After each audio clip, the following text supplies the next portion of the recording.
Enfin, point assez saillant, ce soi-disant triomphe, si vous voulez, des valeurs féminines dans notre société, qui aurait pour contrepoint donc une crise des valeurs masculines, ou des hommes en tout cas qui se sentent menacés, qui ont peur finalement de perdre certains de leurs privilèges.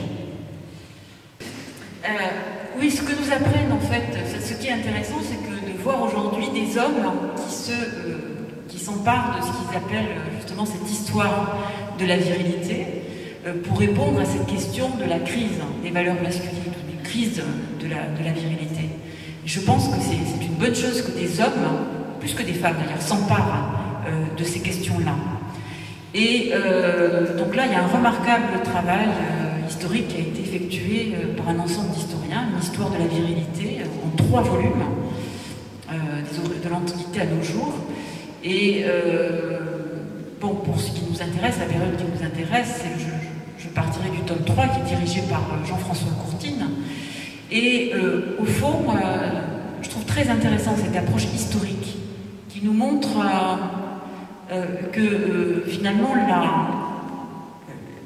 c'est à travers cette histoire de la virilité qui nous montre que la crise n'est pas... Enfin, la virilité a toujours été en crise. C'est pas un phénomène récent, propre à notre époque. C'est un phénomène récurrent dans l'histoire. Donc ça, je trouve déjà que cette approche historique, le fait de dire que c'est un phénomène récurrent, je trouve ça intéressant.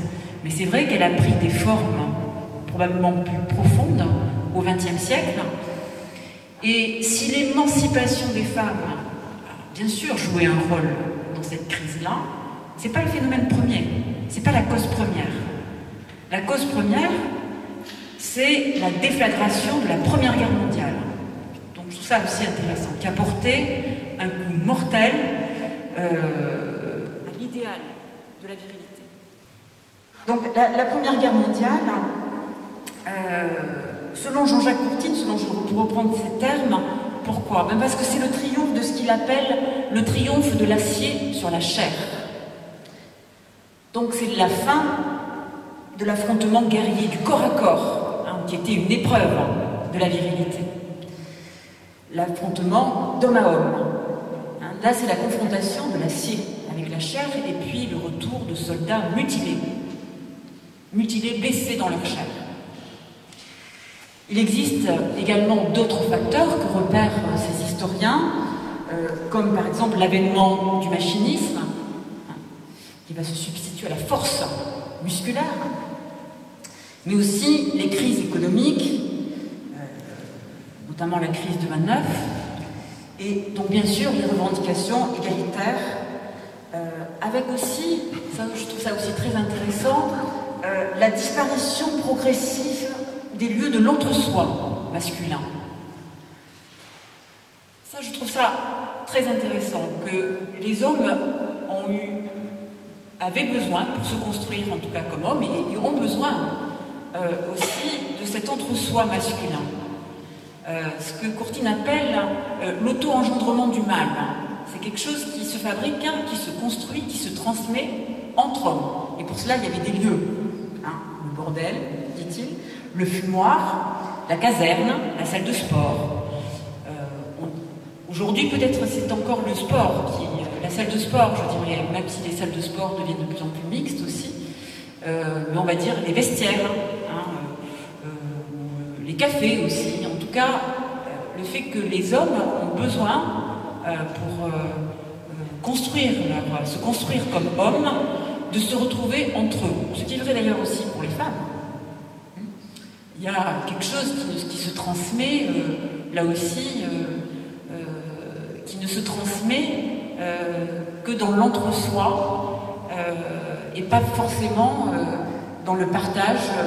En tout cas, c'est autre chose qui se joue dans le partage, dans l'échange entre les deux sexes. Mais il y a quelque chose de l'identité masculine et de l'identité féminine qui se transmet entre soi, entre hommes ou entre femmes. Et je pense que c'est précieux, effectivement, de conserver ces lieux ou ces temps de la transmission entre soi.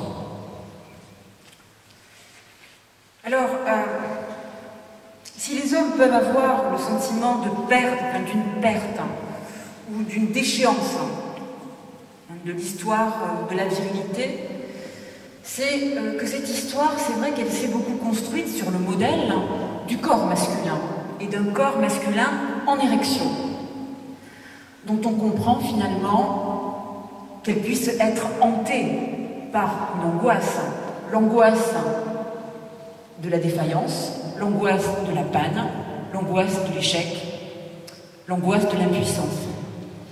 Mais c'est aussi, je crois, une occasion pour les hommes, cette émancipation des femmes, peut-être de s'emparer aujourd'hui de tout cet héritage viril d'une autre manière, autrement que sur cette représentation de la puissance, hein, de la force. Et que c'est peut-être pour eux aussi une chance de transformer, de déplacer en tout cas des stéréotypes traditionnels, hein, de cet homme fort, infaillible, finalement ces stéréotypes qui ne sont pas simplement des privilèges, mais qui peuvent être aussi pour les hommes des charges. Et ceci pour laisser place à l'accueil aussi d'une vulnérabilité ordinaire.